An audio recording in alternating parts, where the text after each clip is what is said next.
So Britney says that one of the people who was the kindest to me when I really needed kindness was Paris Hilton.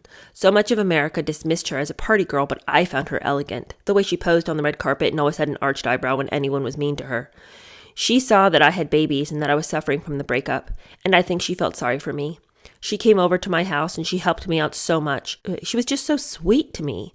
Aside from that night in Vegas with Jason Trawick, it felt like no one had been sweet like that to me in ages. Remember, Jason had shown up when Britney had showed up at Kevin's studio where he was supposedly filming a music video. And instead, he turned it into a nightclub and was smoking a bunch of weed and partying with all these girls. And he wouldn't let her into the building. And so she'd gone back to the hotel weeping because she's trying to, pull her marriage together and she can't manage to do it. And then Jason shows up. Waiting in the wings, I guess. I have no idea how he heard about this. And he's like, are you okay? And we get no more from that story. But that's what she says. The only other person who ever cared about her at this time was Paris Hilton and Jason Trawick. That one time. And you'll recall, too, that when she's talking about the breakup from the last chapter, you'll recall that she's discussing the breakup of her marriage. Kevin had cut her off. He was traveling around. He was worried about his career. That's the only thing he cared about. And every time she tried to make inroads with him and be like, hey, we got 2 kids. Like, let's start our family life. He would have none of it. Anytime she'd show up, he'd tell his security to escort her away. I have no idea who this guy thinks he is. But eventually she ends up filing for divorce because it's like, okay, well, we're not really married. I mean, you have all but left me. And then he tried to act like a big blow. It was like a big blow. Like he couldn't see this one coming. It's like, Kevin, I know you're not very bright, but really? You didn't see this one coming? You haven't seen your wife in weeks, months, years almost. And you got 2 kids who I don't even know if you know their names. And yet, he's blindsided. Who could have seen this coming? Anyway, so she's reeling from the breakup. She's got 2 kids that she can't get any help with. And Paris shows up at her door and was like, girl, you don't have to be a slave to this life. You can still have a good time. So she said, we started hanging out and she encouraged me to try to have fun for the first time in a long time. With Paris, I went through my party stage. But let's be clear, it was never as wild as the press made it out to be. There was a time when I never went out at all.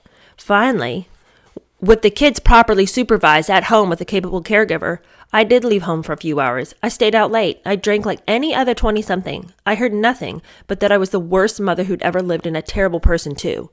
The tabloids were full of accusations. She's a slut. She's on drugs. She said, I never had a drinking problem. I liked to drink, but it was never out of control. Do you want to know my drug of choice? The only thing I really did except for drinking? Adderall, the amphetamine that's given to kids for ADHD. Adderall made me high, yes, but what I found far more appealing was that it gave me a few hours of feeling less depressed. It was the only thing that worked for me as an antidepressant, and I really felt like I needed one of those. Now, she's on an antidepressant. She's on Prozac, but I guess it wasn't doing the trick, so she got on Adderall. You guys, I don't really know much about Adderall, but I have known a person who was on it when he probably shouldn't have been, and it changed his personality completely, and he was never the same again, and even to this day, we don't know who he is. Like he was a high-performing individual, and then he started taking Adderall so he could keep being high-performing, and I mean, it drove his brain into the ground, and he was never the same again. So if you want to play around with Adderall, do it at your own risk. She claims that she had no interest in hard drugs. Now, I think what she means when she says that is that she wasn't doing street drugs, like nobody was shooting heroin or smoking crack here, but I think that she dismisses prescription medication as hard drugs, and in my estimation, I'd say they're almost the same thing. Because, she's on Vicodin for her knee. We know about that. She's on Prozac. She's on Adderall. Like prescription medication, she seems to have no problem with that. And by her own claim, she's not taking it as prescribed. So I know she says her drug of choice was Adderall, but I think there was other prescription meds she was playing around with. In fact, the other day I was watching a video. I went to go look up the Kevin and Britney chaotic thing, and I didn't really go very far down that rabbit hole. But I watched this one clip, and she and Kevin are having their butts like filled up with some kind of a shot. And I don't know what shots they were taking. This doctor was giving them shots in the ass for I don't know what. And, Brittany's like, it's going to make you feel really good. You're going to sleep really well and all this. I don't know what it was. So I'm not sure what cocktails of prescription medication she was on, but she says no hard drugs and she wasn't, drinking was not a problem for her. She says that the truth is, where I grew up, what we did more than anything was drink beer. So to this day, I don't like to drink expensive wine because it burns my throat. And I've never even liked weed except for that one time in New York when I broke my heel. If I just get a contact high from being around it, it makes me feel slow and dumb. I hate it. And she says, do you know what Paris and I did that supposedly crazy night everyone made such a big deal about when we were out with Lindsay Lohan? We got drunk. That's it. And to that I say, okay, I'm not over here clutching my pearls or anything. Have a drink if you want it. But if anybody wants to tell you that alcohol is, not a big deal and that, at least they're not doing drugs or whatever, I would say that alcohol is a bigger deal than a lot of drugs. I mean, a person can kill themselves on alcohol. They're not going to smoke themselves to death on weed. Neither one of those, I think, are positive roads to go down. I think they both dull who you are. But I guess, her minimizing her alcohol use and saying, I got colossally drunk, it's not a big deal, I wasn't on hard drugs. Alcohol is way more dangerous than many drugs. And so, I also don't buy this thing was like, I didn't have a drinking problem. Well, she grew up with somebody whose drinking problem was so significant that to compare yourself to him, you'll never have a drinking problem. You'll always be pure as the driven snow when it comes to the bottle because she's seen people passed out drunk, can't even get up off the floor like day after day after day after day in her own home, people leaving the family to go on these benders. I mean, she's not doing that, so she thinks she doesn't have a drinking problem. But I mean, if you've got to have alcohol every time you go out in order to get your mind off life, that's a drinking problem. Anyway, she said that one time they were staying at this beach house and her mom was taking care of the kids. So she went out with Paris. She said we were hyped up drinking and being silly. It felt good to be with friends and to cut loose. There wasn't one thing about it that felt wrong. At the end of one night, I walked into the beach house, happy for my adventure and still a little drunk. My mother was waiting up. When I walked in, she screamed at me. We got into a huge fight. She said it was because I was wasted. And she wasn't wrong. I absolutely was. But that wasn't a violation of some cardinal rule in our family. And on that night, I'd had her babysit so I could go out responsibly without the kids seeing their mother under the influence. Okay, I want to just say this real quick thing about Lynn. Lynn shows up at the door and is all like, Britney, this is shameful. What's the matter with you? Wasted. You look like a mess. You want to believe that Lynn was that upset because of maternal fear over what was going on with Britney's life. Here Britney is divorced, young, 2 kids, and, coming back home quite sloppy and just feeling scared. Like, what's happening to you? And I would love to give Lynn props for that, but none of her actions, certainly up to this point, and as we'll see continuing, would show that kind of actual care and concern for Britney. I think what she was angry about wasn't that Britney was wasted, but that this behavior is going to lead to a cutoff from the cash. That Britney might at some point get so sloppy that she can't continue to make the money she's once made, and that people will no longer want to work with her because she seems like she's out of control, and that then the family's going to be plunged into some kind of financial ruin that they haven't known for quite some time. That's why she was mad at Britney. It had nothing to do with the fact that Britney was a young mother, had gone out. Because Britney is right. She'd gotten credible childcare. Why can't she go out? Now, I think for Britney's own reputation, it would have behooved her to be a bit more careful when she did go out, just because she knew everybody was watching. It almost is like it's an F you to everybody who's watching, like, oh, you think that I'm a mess? I'll show you what a mess is. She's always angry at people for noticing when she goes out and she's real sloppy, but, then don't go out and be sloppy. I said the same thing about Harry when I was reading Spare. He was always so indignant when the paparazzis would catch him like losing his shit on somebody and looking like a mess and stumbling through the streets. But it's like, well, then don't go stumble through the streets. If you don't want people to notice and people are watching, don't do the things that that they love to see you do. If the paparazzi get paid to take a picture of you being a mess, then don't go be a mess. You don't have the luxury of being a mess. I guess that's what I'm trying to say.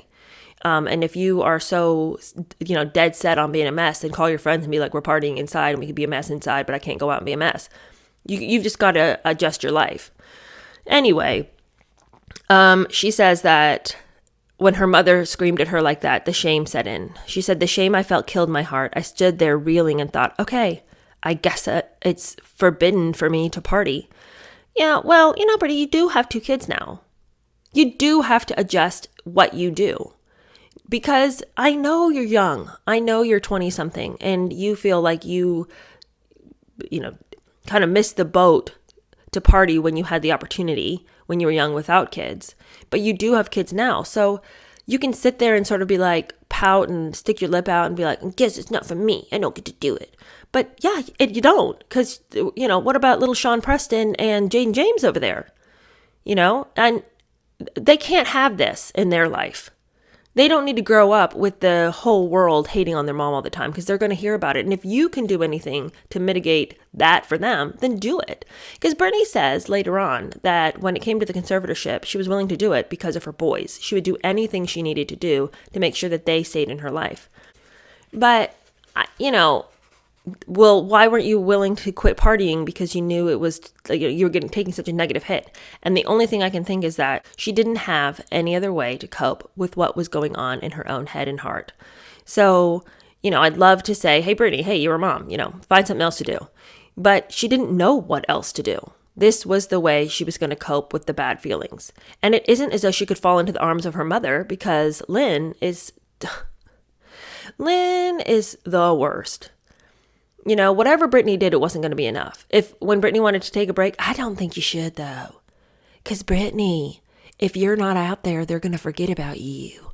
And then when Britney, decides to go out and party because there's no one to comfort her. Britney, this is an embarrassment to the family. What's the matter with you? Why are you going out with Paris and Lindsay? Where are your clothes? Britney, I can see your painting. I can see that bra strap, Britney. You're going out like that? So it's like, completely over-sexualizing Britney on one point, being completely okay with that. And then on the other hand, being like, I'm ashamed of who she has become. It's like, well, how do you think she became that way? Have you bothered to parent her at any point? Okay, we got to speed it up. We're only 2 pages in here. Okay, so she says that my mom always made me feel like I was bad or guilty or something, even though I had worked so hard to be good. And that's what my family has always done, treated me like I was bad. The fight marked a turning point in my relationship with my mom. I couldn't go back to the way it was. We tried, but it didn't work. No matter how many fans I had in this world, my parents never seemed to think I was worth much. How could you treat your child like that when she was going through a divorce, when she was lonely and lost? Yeah, how could you? That's the thing that is so crazy about this whole book is how could nobody have cared that she was hurting? What I think it is? I think it's the Southern in them. That in the South, and I say this as a Southerner, sweep it under the carpet, just look pretty. Just look pretty. It doesn't matter that life's going to hell in a handbasket, that goes under the carpet, the world didn't have to know about it, but you got to pull your shit together. And I just feel like her mom was she was worried about the image of Britney. She didn't care about Britney's heart. She didn't care about Britney's mind. And I think that's, I'm not saying this to paint the South with a broad brush. I'm just saying I've seen this a lot. And especially in families that have been in the South. Long time, like roots in the South, the way you do is you don't show your junk to the world. You be pretty. And then, and if that, even in your own family, if you got to lie to grandma, grandpa, even though family, it's just it's a web of secrecy and lies and just don't let anybody know. And, and it's always, everyone's always whispering with each other about what so-and-so did. And do you hear Aunt so-and-so did that? It's just, even within their own family, there's not openness. Certainly you weren't going to be open with the world. So for Britney to be parading through the streets in the raw way that she would have made Lynn petrified and angry and upset and wanting to do damage control and rewrite the narrative, which eventually she ends up doing in her own book. And I think that is a knee-jerk reaction to, oh my gosh, Britney, you're exposing yourself and everything about this family. Oh my gosh, stop it. But none of it was rooted in, why is my baby acting like this?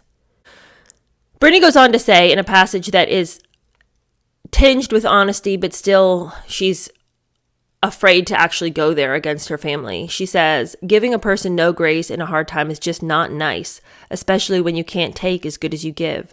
When I started to speak up and throw it back at them a little, God knows they were far from perfect, they didn't really like it that much, but they still held so much emotional power over me.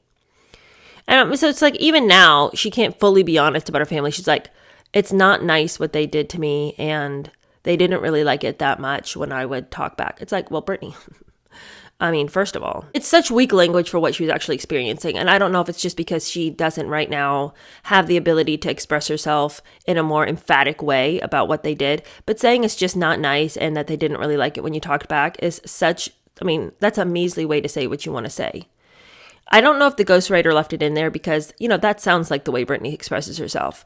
And so they want her voice to come through, but I wish they would have given her some vocabulary there because it's a lot more than just not nice. And I'm sure they just didn't I'm sure it was more than they just didn't really like it that much when she talked back. I'm sure they were vicious and vindictive about the way they responded when she had something to say and would throw all her mistakes back in her face every time she wanted to rise up and be like, I don't like this. Okay, chapter 25. She said, everything everybody says about becoming a parent was true for me.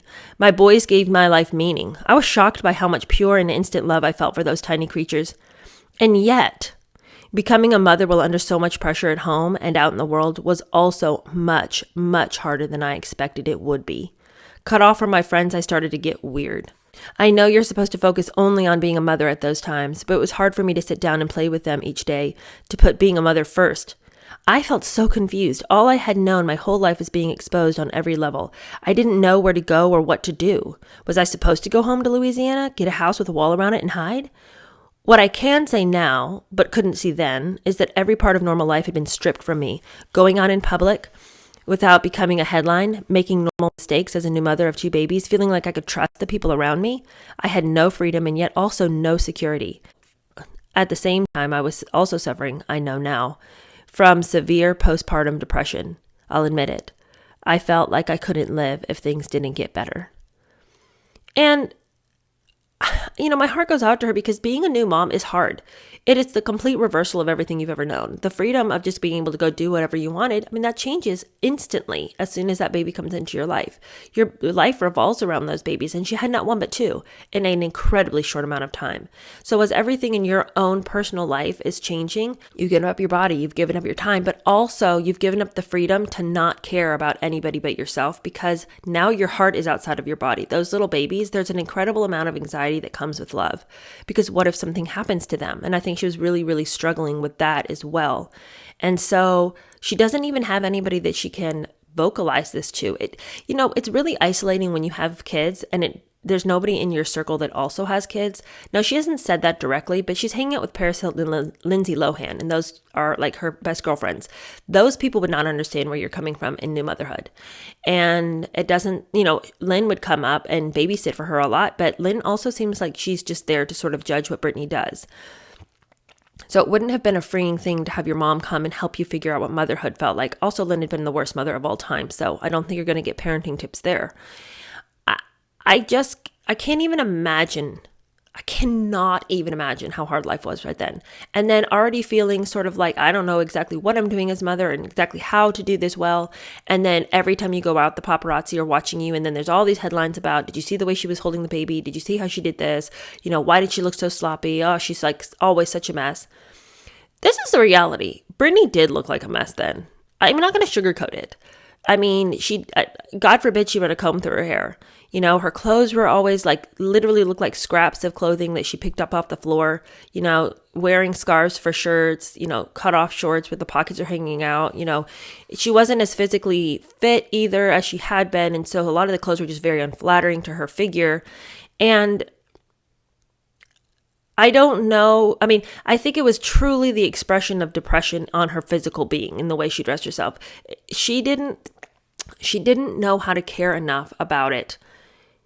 She was too tired to care about what she looked like. And it's just very evident in all of the pictures from this time, how little she saw in her own worth.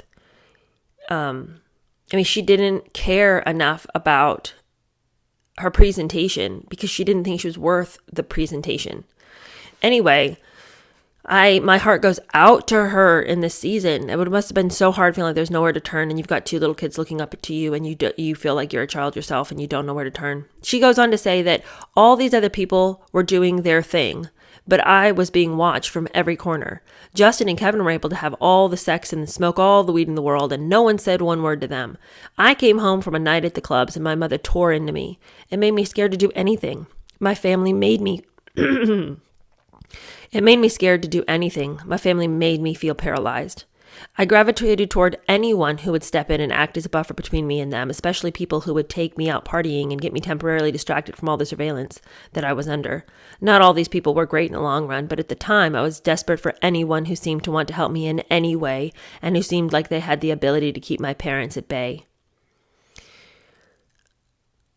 You know, a word about how she said everybody watched her, but nobody cared what Justin and Kevin were doing. That is such a double standard. And that would have been absolutely frustrating to deal with that. I would say the reason all eyes were on her, though, is because she had been so much more famous than them. Even more famous than Justin. And her star had farther to fall. So people are mean and hateful, and they like to watch you fail. And so watching her fail colossally was a lot more entertaining than, watching Justin, have sex with yet one more girl. I mean, like, that's kind of what he did. Okay. And he wasn't doing it in a way that I guess was scandalous. And Kevin, I mean, after a while, we all knew what Kevin was when he showed up on the scene. There was no surprises. It's a bit of a surprise to see Britney having such struggles, but it wasn't really a surprise to see Kevin acting like an idiot. He showed up on the scene as an idiot and left the scene as an idiot. Okay, she goes on to talk about the situations with the custody. She said, as part of his bid for full custody, Kevin tried to convince everyone that I was completely out of control. He started to say that I shouldn't have my kids anymore. At all. Which is just rich coming from this guy, who couldn't be bothered when his little kids had first been born. Could not even have been bothered. He's so busy pretending he's got a career as a rapper. K-Fed. And, wandering around shaving his head for what he thinks is going to be this really hard album cover, and just acted like a goon.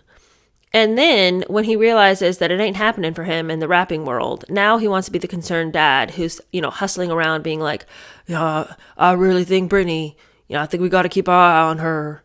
She's trouble. She's struggling. I got to have the kids and all this. And, Kevin, this is the only way Kevin's going to stay relevant, is to get in the news fighting for his kids. So that's how he's going to get his next 15 minutes of fame.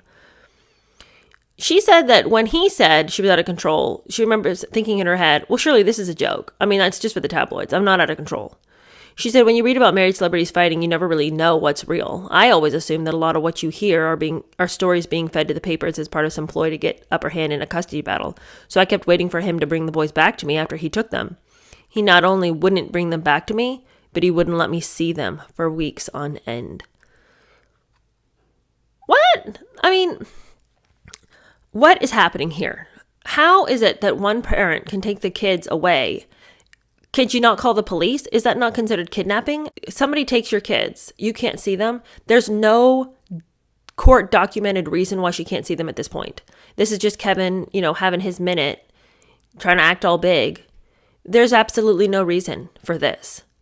So I'm struggling. I don't understand how it is that she allowed him to take the kids for weeks on end and she couldn't get them. If he doesn't want to see her, fine. Send your parents over to pick up the babies and bring them back. Whatever. But why are you settling for him telling you can't have the kids? Like, I would flip a table and burn a house down. I would burn a town down if somebody tried to tell me I couldn't see my kids. If my husband decided to just suddenly rise up and be this colossal asshole and wouldn't let me see my kids, come hell or high water, I'd tear that house down and get my babies. Like, what are you saying to me? I can't see my kids. I'm not going to sit here and wring my hands and be like, oh no, I can't see them. Says who?